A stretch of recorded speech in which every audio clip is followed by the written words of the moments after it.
Okay, ஒரு சில வார்த்தைகள் ஃபேஷன் குயின் பத்தியும் உங்களை பத்தியும். எஸ், ஆக்சுவலி நான் ஃபர்ஸ்ட் கலைவாணி அக்காவுக்கு தேங்க் பண்றதுக்காக தான் இந்த நிகழ்ச்சிக்கே வந்தேன்.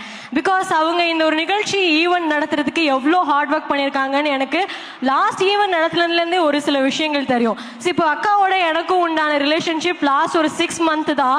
பட் நிஜமாவே ஒரு அக்கா இவ்வளோ தூரம் உழைச்சி கண்டிப்பாக ஜெயிக்கணும் அப்படின்னு நினைக்கிற கூட பிறக்காத ஒரு தங்கச்சியாக தான் நான் வந்திருக்கேன்க்கா.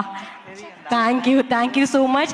ஏன்னா நீங்க ஒரு ஆள் மட்டும் முன்னேறணும்னு நினைக்காம 300 பேருக்கு ஒரு வாழ்க்கை கொடுக்கணும், அவங்க ஒரு ஜென்ரேஷனை உருவாக்கணும் அப்படின்னு நினைச்சு நீங்க இந்த ஒரு விஷயம் பண்ணிருக்கீங்க.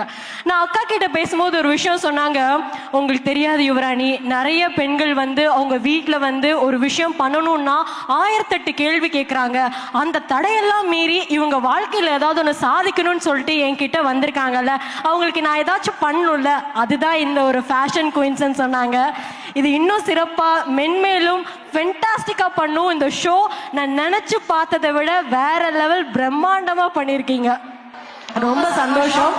சோ இவ்வளோ பேர் வந்திருக்கீங்க, உங்களுக்கு நான் ஒரு வாழ்த்துக்கள் தெரிவிக்கணும்னு ஆசைப்படுறேன். ஏன் அப்படின்னா இது ஒரு ஃபேஷன் ஷோவா இல்ல, உங்க வீட்டு ஒரு ஃபங்க்ஷனா உட்காந்து டைம் கிட்டத்தட்ட ஒரு 9 கிட்ட ஆகுதுன்னு நினைக்கிறேன். 2:30க்கு ஆரம்பிச்ச நிகழ்ச்சியை இத்தனை மணி வரைக்கும் உட்காந்து இடத்த அசையாம பார்த்துட்டு இருக்கீங்களா?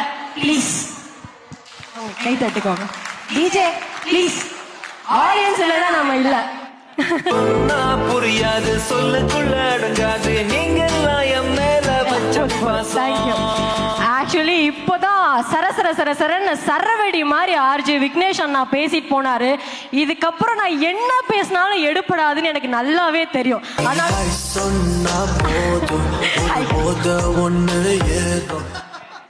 ஹாய் சொன்னாலே போதுமா, ரொம்ப சந்தோஷம்.